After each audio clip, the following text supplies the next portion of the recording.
We're on the record here with Garcia and Oaxaca. Defendants are present. All counsel are present. Mr. Jackson, Mr. Mason for defendant Garcia. Mr. Carey for defendant Oaxaca. For the people, Ms. Fusco is appearing via WebEx. Is that correct, Ms. Fusco? Yes, Your Honor. Ms. Pilsner. Good morning. Good morning. Ms. Pilsner, Mr. Siegel, and Ms. Callahan.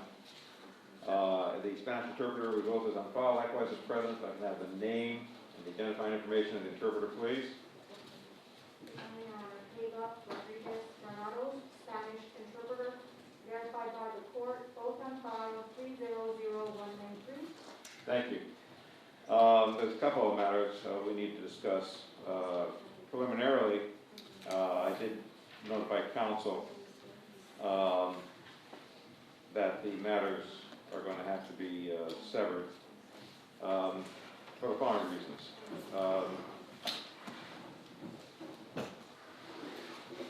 I have, because of state law, county mandates, and court's general orders, and I have two more recent general orders before me. Orders filed October 9, 2020, and October 13, 2020, that mandates social distancing in the courtrooms, along with masks, and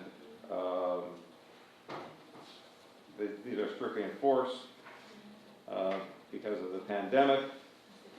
Consequently, as such, the maximum number of people that are allowed in this courtroom, including staff, is limited to 26.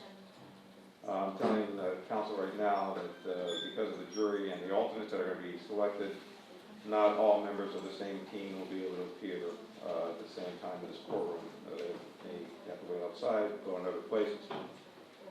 And that includes beta personnel, one member of the press, one seat has to be reserved for one member of the press, one seat has to be reserved for one member of the public, and I will determine either by lottery or what member of the public appears at any one particular time, or some other method. Neither defendant has agreed to waive time, consequently I have to make the choice. But I'm not left without guidance. The guidance comes from Penal Code Section 1048. Consequently, under 1048, which gives precedence to those felonies which defendants are in custody over those felonies which defendants are not.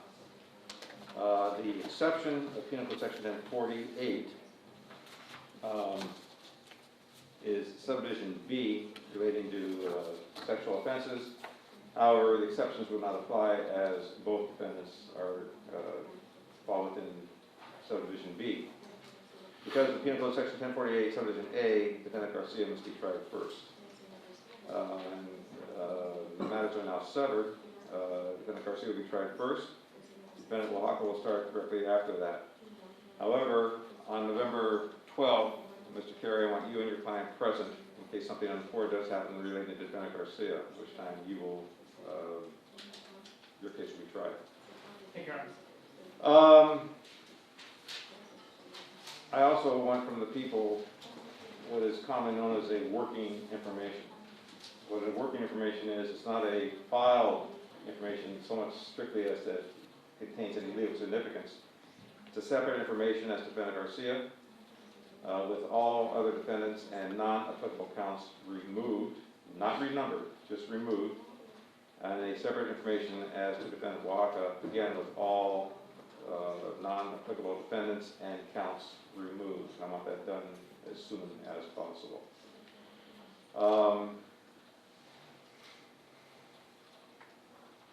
The only way this would change, I don't see it happening, is for some reason the pandemic ends immediately.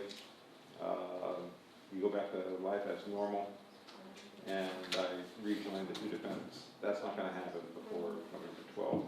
It's probably not going to happen before November 12th, 2021 either, but that's of no moment now. The people have filed a motion to modify the court's order pursuant to section 1054.7, which I have read and considered. If you want to be heard further on it, I'll listen. Your Honor, I don't know if there's anything more that we want to add other than the fact that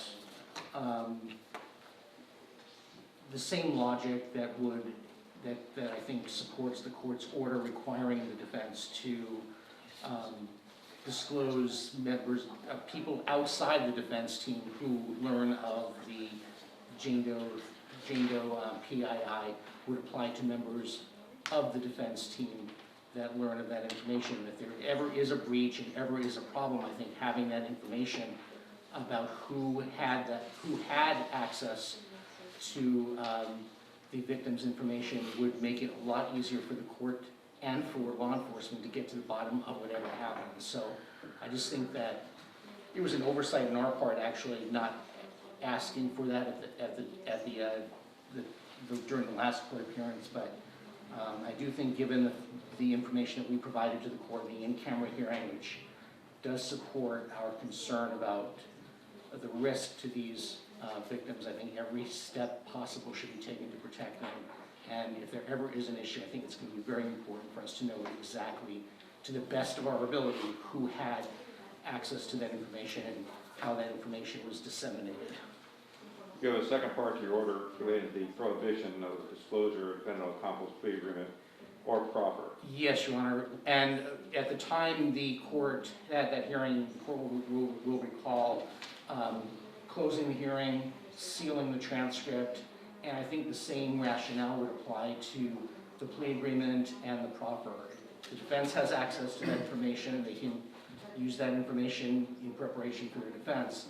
We're just concerned about that information being disseminated outside of the defense team, because given Ms. Ocampo's situation now, she's in danger too. And having that information out there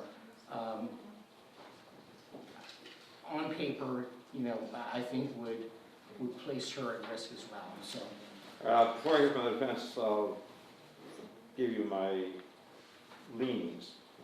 As to the second part of the motion to modify, that is the prohibition of disclosure related to Medina Ocampo's plea agreement and proffer.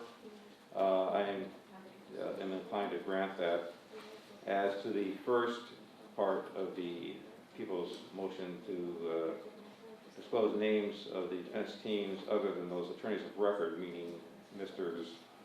Jackson, Mason, and Carey, who are provided access to the identities of the people's victims and witnesses. To hand that over to the defense, or to the people, I am disinclined. What I am inclined to do, and again I'll hear from counsel momentarily, is have those names placed in a sealed envelope, placed in the court file that will remain sealed, even from me.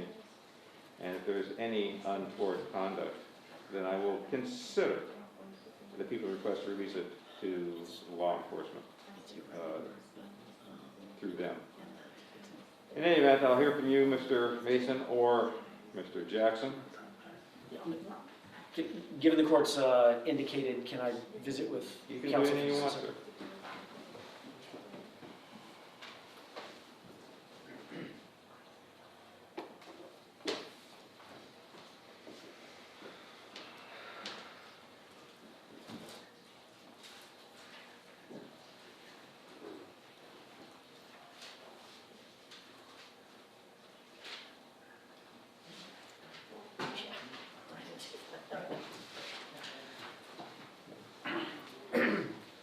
Thank you, Your Honor. With regard to the, pardon me, the court's indicated concerning placing the names of individuals on the respective defense teams in a sealed envelope and submitting that to the court for the court's keeping.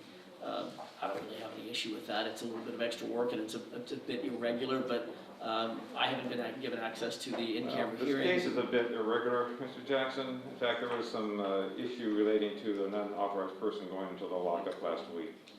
And that's why this is a little bit irregular. I don't know what you're referring to.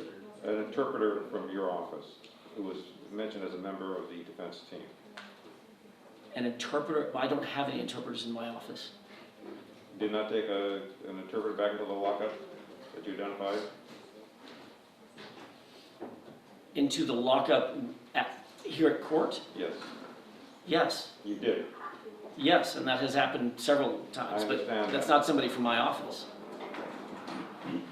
Was this person, I'm not gonna ask you to answer this question. It was identified as a member of the defense team, I am told. No. Again, I didn't require an answer, this is what I am told by sheriff's personnel. Okay. All right, so, but continue with your lack of objection. I'm not, okay, fine. I don't know what to say about that, but putting members of the defense team or people with whom the defense consults in a sealed envelope, I don't have any issue with that. It may be dynamic. In other words, there may be additional based on our investigation as we move forward that we may need to add to it or amend. So There's we'll just, only those people that have access to the identifications of the victims and witnesses. right, understood. All right. Your Honor, Sorry.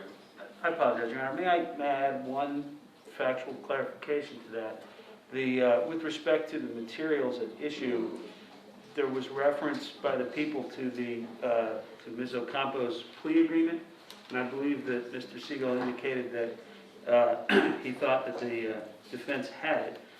I can show the court what the people gave us for Ms. Ocampo's plea agreement. For the record, I'm holding up a piece of paper that's entirely blacked out. So they have not given us Ms. Ocampo's plea agreement. They gave us a transcript of a proffer, and at the point where, in the transcript of the proffer, the people indicate, I think it's Ms. Plisner, the names are indicated as man and woman. You can only guess that the person indicated as woman is Ms. Plisner, says, here is a document, I'm going to read it, this is your plea agreement, you're going to sign it. They've then blacked out 2 pages, so we have no idea what the plea agreement was. So we do not have that. Well, let me inquire before I go further. Is there a reason why that's blacked out? Yes, Your Honor. The reason being is I requested of Mr. Naason and Mr. Jackson, Mr. Carey, if they would agree to extend the court's order not to disseminate that plea agreement to other people in accordance with the court's order, and they refused. All right, well, at this time, the second part of the motion, the prohibition of disclosure of General Ocampo's plea agreement or proffer to anyone other than counsel of record, I'm granting. At this time now, you are to immediately give them an unredacted copy. Clear? Absolutely. Yes, sir. There are 2 additional redactions that we wanted to bring to the court's attention. Let me go further before we do that. Does Carrie have anything to say further? It's my intended ruling. No, thank you, Your Honor. My intended ruling now is the actual ruling. That is, counsel of record are to disclose the names of the defense team other than those attorneys of record who are provided access to the identities of the victims and witnesses. They place that in a sealed envelope and supply it to the clerk of the court. The parties in this matter are prohibited of disclosing defendant Ocampo's plea agreement and proffer to anyone other than counsel of record, and I've named who counsel of record are. Now, with that in mind, what else are you requesting, Mr. Siegel? Your Honor, with respect to the transcript of the proffer, the recorded statement, the recorded proffer, and the transcript of the proffer that Ms. Ocampo has provided, there are a couple of other redactions we wanted to bring to the court's attention just so that we don't have an argument later on. One refers to at the end of the transcript, at the end of the proffer, there was an understanding that, okay, we're done, let's turn off the recording. And unfortunately, the recorder was inadvertently left in record mode and captured a private, privileged conversation between Ms. Plisner and Ms. Callahan. When you say private privilege, So we redacted that conversation. are you saying this is work product? Yes. as work product. All right. So the other reference that has been redacted has to do with one of the security concern that we brought up in camera hearing that Ms. Ocampo provided this information about. I don't know if the court has that in mind, but we, given the fact that matter, one is not relevant to the proceedings at this time, and 2, is a sensitive matter. We redacted that. I do recall that, and I'll allow those redactions to remain. Thank you, Your Honor. All right, normally I would say that's it for this proceeding. Every time I say that, everybody stands up. So I'm about to conclude this proceeding. There is a pitcher's motion as to defendant Garcia only, set for November 9th, and then trial for both defendants on the 12th. Your Honor, we do have a few other issues we'd like to ask the court about. I am not surprised, yeah. One is, given the fact that, you know, we're kind of in uncharted territory with respect to COVID and how all that's going to work, we'd appreciate any guidance the court has about how we're going to conduct jury selection. I mean, we have some ideas, but I'm sure the I'd be court glad to has some. talk to you about that on the morning of the 12th. Right now, as it stands, it's going to be a batch method of bringing in jurors. We can't bring in any more than 17 jurors at a time. I do not know how many of those 17 will show up at any one time. I plan on bringing one batch in the morning, one batch in the afternoon, as far as having voir dire challenge for cause. Would the court consider jury questionnaires in advance that kind of might help us move along the process? Because we're I expecting. thought about that. No. I've done 30 death penalty cases. 30 times I've used jury questionnaires. It's not a death penalty case. Okay. Our concern was there might be, because of the COVID situation, there might be additional hardship issues that we might be able to resolve. Hardship is going to be done by myself and myself only.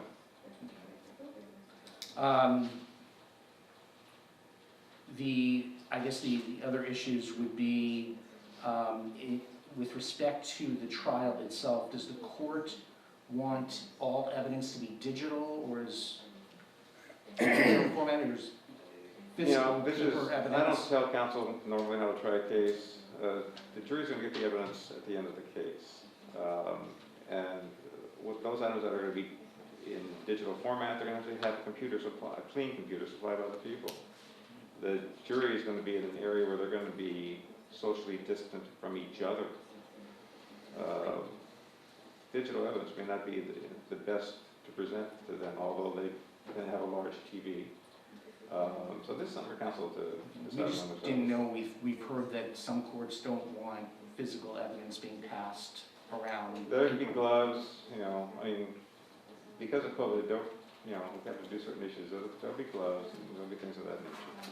Okay, the other issue that we had is obviously we do have child porn evidence, and we're trying to kind of envision how that will be published to the jury if they are going to be socially distanced throughout the courtroom. Well, this courtroom has 2 very large monitors. Okay. Would the court close the courtroom to non-essential people during the presentation? You cannot do that under the Sixth Amendment.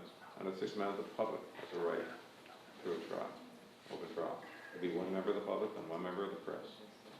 Okay. And the child pornography would be visible to members of the public? It would be visible. If it's shown on the screen, it's going to be visible. If not, it's going to be passed around. Okay. But that's still something that counsel has to consider. Okay, we need to think about that then. Your Honor, the only other issue is we do, and we totally understand the court's position with respect to the severance. We obviously do have some serious concerns about it in terms of having, sexual abuse victims, especially minors, I thought about that. testifying There's just multiple nothing I can times. do. Counsel, I even looked at getting the music center. Yeah. It's prohibitive. It's cost prohibitive. I can't do that. No, I understand, and I understand that the position. Yeah, I sympathize with you. There's nothing I can think of. Does the court have this, I don't know what orders the court has referred to. Does the court have discretion, and the court is exercising the discretion in favor of severance? As far Or as does the court the not have discretion? separation of the defendants, if both defendants were equally situated, under Pugh versus Connerly, Connerly, 176 Calic 4th 240, I have the sole discretion as to who to try first. They are not equally situated. Penal Code Section 1048 speaks plainly, and I feel my hands are tied. In terms, and that's what we wanted to do, in terms of the severance, does the court consider, does the court have discretion as to granting or denying the severance, or is that required? I by have some no rule? discretion as to having any more than 26 people in this court, under state law, county mandate, and court order. That's, I guess, we're not only considering the problems in this case, we are also trying to look out for cases involving human trafficking victims, minor sexual abuse victims, and so I sympathize. we understand the situation the court's in. I hope the court doesn't mind. We would like to brief the issue and perhaps Be take my it guest. up. I'll be glad to revisit this. Be my guest. Thank you, Your If Honor. you find something that I don't know about, that'd be great. No, I'm sure the court does know. I think it's just an issue. I'm absolutely sure the court knows. I don't but pretend to be the legal Moses of the state of we California. do think it's important, given the precedent it may set and the burden that this places on sexual abuse victims, that maybe we have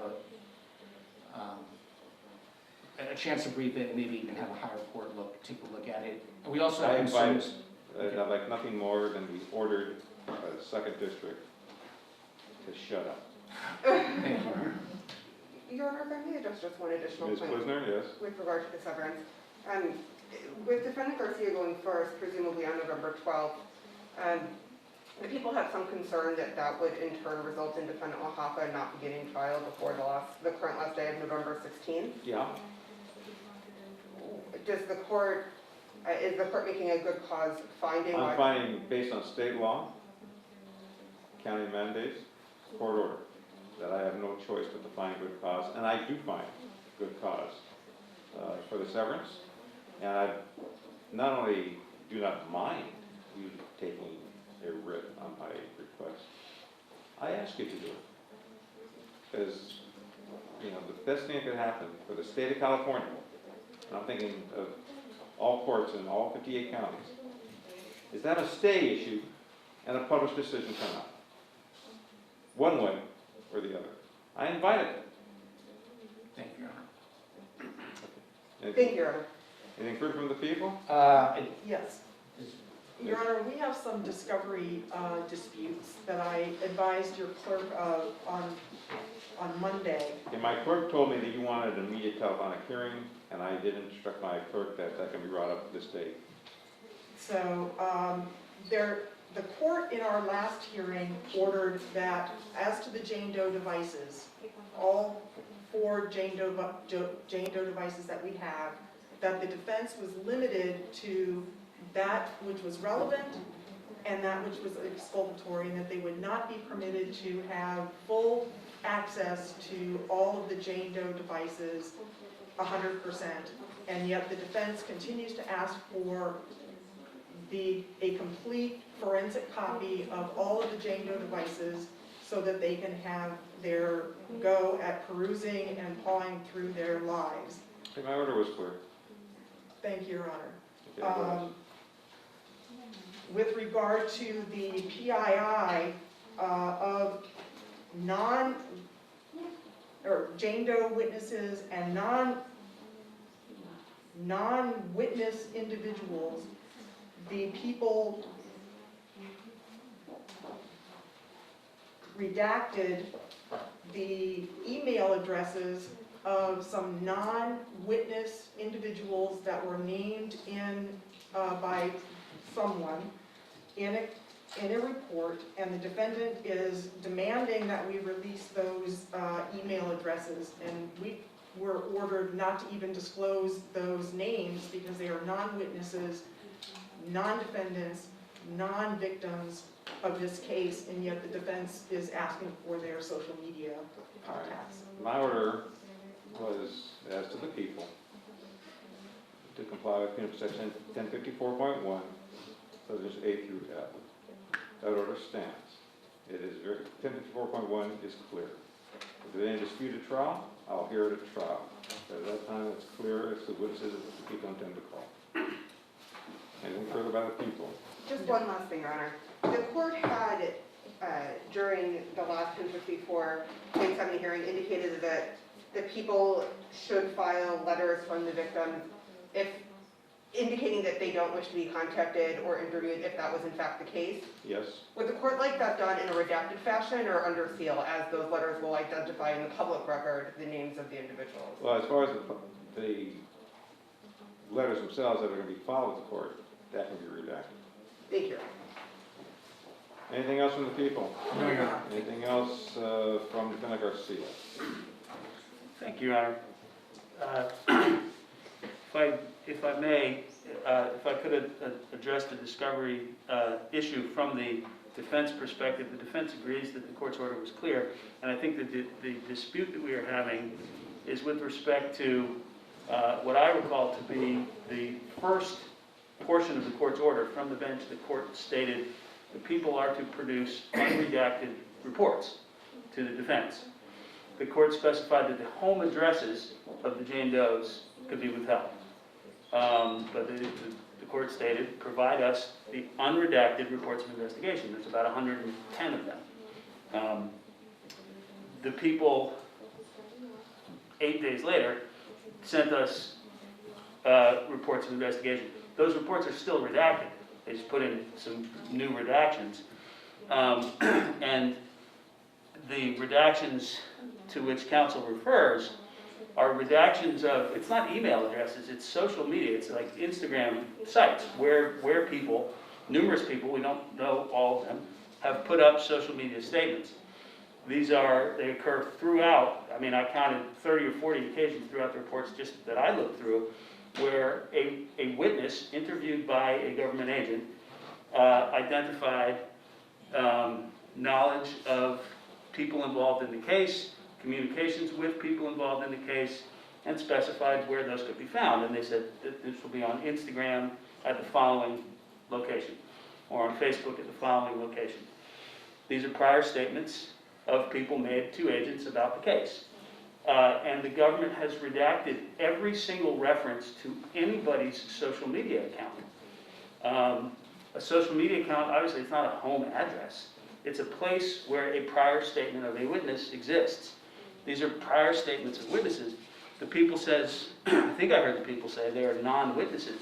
Well, I don't know that. They are certainly people who the government interviewed, who the government wrote reports about, and who the government memorialized statements of in its reports about this case.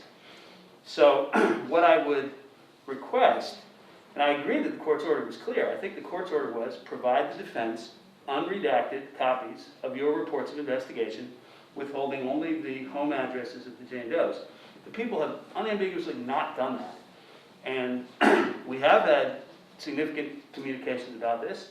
I reminded the people that that was the court's order, as everybody heard it, and we would like unredacted versions of the reports of investigation. This issue becomes somewhat critical because there are 110 of them. Each one of those is between 2 and 20 pages. Some of them are quite long. Right now, they're heavily redacted, still. When you say heavily redacted, you're saying the content is redacted or just the URL addresses and the social media addresses? What is heavily redacted? The redacted is the identities of a number of witnesses who are still not identified. All right. People who are identified, there'll be a blank that says biographical identifier. You say or witnesses. You say witnesses. These are people that are named in the reports as witnesses to whom the agent talked to. But the people said they don't intend to call these people. You're saying you don't know because they're still witnesses.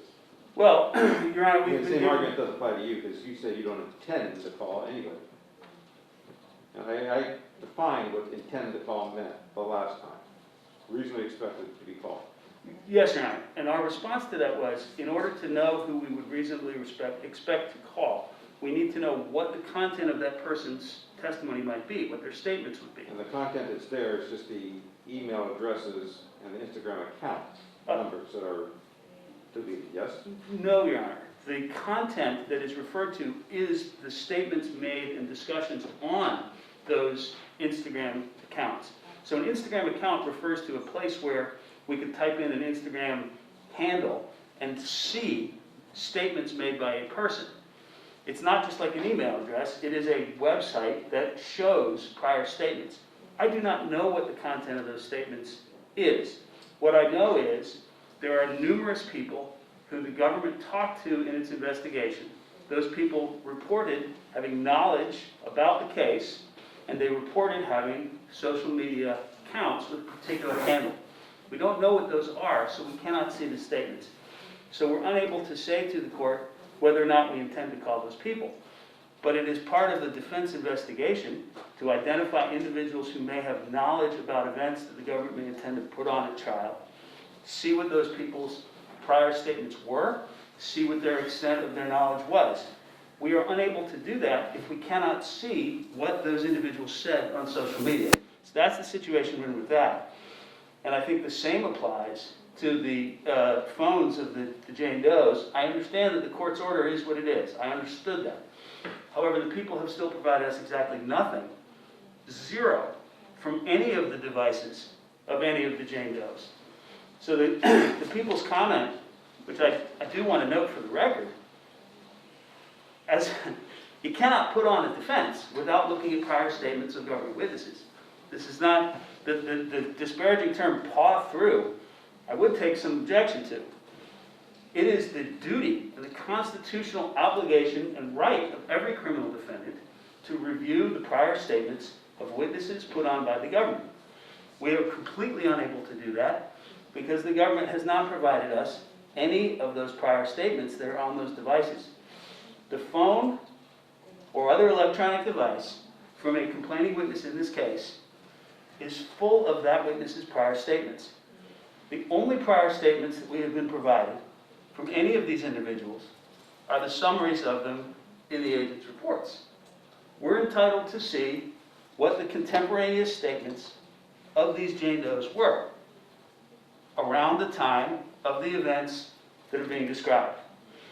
Those contemporaneous statements exist on those Jane Does devices in the form of text messages, emails, social media posts. We have not been provided any access to any of them. And that's what we're complaining about. We believe that we should be provided access to those, and that we, the defense, have the right to determine what is relevant and what is exculpatory.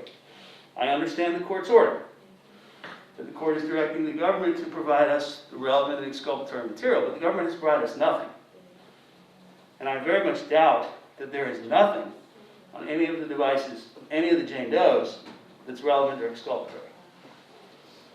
And Your Honor, if I could, on October 16th of this year, which was last 2 Fridays ago, when the court ordered us to disclose the names of the Jane Does and to provide the information, I sent Mr. Mason an email listing the names of the witnesses that we were going to call at trial, namely the Jane Does and one confidential witness. And I sent to him also a request that his forensic expert contact our forensic expert to get the relevant content from the Jane Doe devices in a format that they wanted, because in the past they have complained about the way that our forensic expert has provided the information. We use one program, they want to use a different program. We use Axiom, they like Celebrate, whatever the case may be. So our forensic expert said, just have him call me and I will do it however it is that he wants it done. After that, I received no response from Mr. Mason until yesterday, asking about these devices, other than a message saying, I want full and complete copies of all the Jane Doe devices. And I sent him an email back, and I have copies of all of those emails here, stating that you don't get all of the Jane Doe devices, you get the relevant portions of the Jane Doe devices and the exculpatory portions of the Jane Doe devices, if there are any. And that's what you get. Yesterday, he sent me an email saying, when am I going to get the full, complete forensic copies of Jane Doe 4 phone and email and computer? And I indicated to him again, referring him back to the October 16th email, saying, your forensic guy needs to call our forensic guy to make arrangements to get that stuff, the relevant portions of those. And instead, his forensic guy contacts our forensic guy last night at 6:30 p.m. and says, you're supposed to turn over all of Jane Doe 4's computer and cell phone, which is not what the court's order is. And therefore, we're here today trying to, once again, sort this out. My order is unchanged. It was clear. I am going to modify it relating to addresses. to include the inclusion of those addresses that are email addresses or social media addresses. That need not be disclosed. Contents of those items, of the statements that the people, of those witnesses that people intend to call, remain. And again, my order was clear. If there's any dispute during trial, I'll hear it during trial, but there's no need to amend my order any further. Your Honor, I understand the court's order. I would like to make the record clear on this point.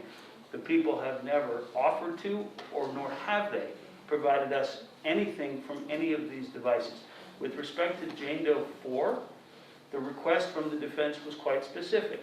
We want the information from the phone that will allow us to evaluate whether or not the text messages from Jane Doe 4 alleged to have been sent to and from Garcia are or are not on her devices. I laid all of that out in the email to the people. With respect to the other Jane Does, it is not correct that the people have ever offered us anything from those phones in any form, whether directly or through a forensic examiner. If the people are undertaking the task of reviewing the entire contents of all of the Jane Doe's phones, determining what they believe to be relevant and exculpatory, they need to do that. And they need to produce it. They haven't done that. We have literally nothing from any of those phones. It is not accurate that it has ever been offered in any form, whether to us directly or to a forensic examiner. I mean, this is just, at this point, I would describe it as stonewalling. We're going to be in trial. These people are going to take the stand, and we will have had zero opportunity to review their prior statements. So I would like a representation, I think, from the people that they have personally, individually reviewed the full contents of all these phones and made a determination that they're willing to submit to the court that there's nothing relevant or exculpatory on them. I accept exactly what was said to me, Mr. Mason. Thanks a lot. I don't need your agreement, Scott. Thank you, Your Honor. So, Carrie, anything you want to add? No, thank you, Your Honor. Okay, if there's nothing further, I will see Susana Garcia on November 9th. I'll see all defendants on the call. Thank you, Your Honor. Thank you. Oh, I need a status. Yeah, Your Honor, I apologize. There are additional devices that have, apparently the prosecution has just gotten down here to Los Angeles and they're making available to us today for the first time, that are attendant to, I think, Ms. Ocampo, etc. 2 phones, or maybe it's a phone and an iPod, or a phone and an iPad, something, whatever, that has multiple images and or data on it that we have not seen. In any event, Mr. Mason and I are going out to Commerce this morning, as soon as we're done here, to try to cull through that stuff to see what may or may not be relevant, what may need further investigation, etc. I only say that to say I would ask the court for a status conference before the 12th on the 6th, so that I don't want to have a false start. Why not just do it on the 9th? We're going to be here anyway. Are we coming back on the 9th? You have a pitcher's motion. Oh, we do, don't we? May I take a second? You countered it, counsel. May I? Better be clear.